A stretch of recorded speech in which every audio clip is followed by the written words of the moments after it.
So now we understand the importance of imagination, but ironically, imagination is so hard to pinpoint and pin down. It's a very gray area. So how do we focus on it? Well, I recommend not only imagining, but actually combining imagination and hard work. And it starts with working and developing a deep expertise in some subject area, because once you have a deeper expertise in some subject area, you'll notice problems and things that can be improved within that subject area. And you'll have the expertise to know, have other people tried it? Is it a worthwhile problem to solve? Will people pay for it? You'll have that depth of knowledge. And sometimes what's also going to happen is there's going to be new technology start to be available that will make new solutions to old problems in your area possible. For example, the taxi industry has been the same industry for a long time, but then boom, geolocation apps and Uber happened, but it's only available through a new technology.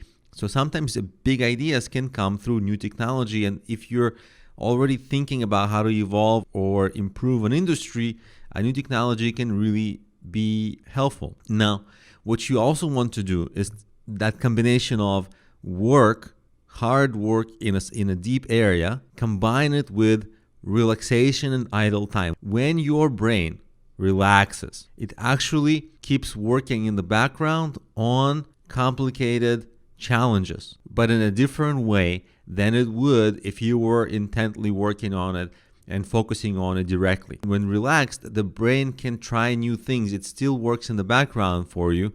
And every once in a while, you come up with like a eureka moment, aha moment, randomly. And sometimes it happens when you're walking or like even in the shower. Maybe you're familiar with this paradigm where you just randomly come up with fantastic solutions to problems. So combining that little bit of idle time, maybe going to nature, maybe taking a weekend off. It's hard to do when you're intently working, but that's precisely what can give you a big breakthrough idea. So letting your brain roam free is a good way to let your imagination take over. Now, also, ideas evolve. Today, you can take a little basic idea and launch it. The barrier to entry for a business or idea now is very low. All you have to do is put up a website, start getting feedback, start playing around with it. The costs are minimal usually, and the amount of work is not that big most of the time. So you can actually play around and improve your idea. Try ideas, work on them, make people use it, collect the feedback, think about it, improve the ideas, and over time, this will evolve your ideas. This is the main principle behind Eric Ries' The Lean Startup, which is a really popular book today. And Eric Ries is one of the leading business thinkers today. And that's really the core of his ideas, is this essential launch, gather feedback, think about it, improve and relaunch, and do the same cycle over and over again.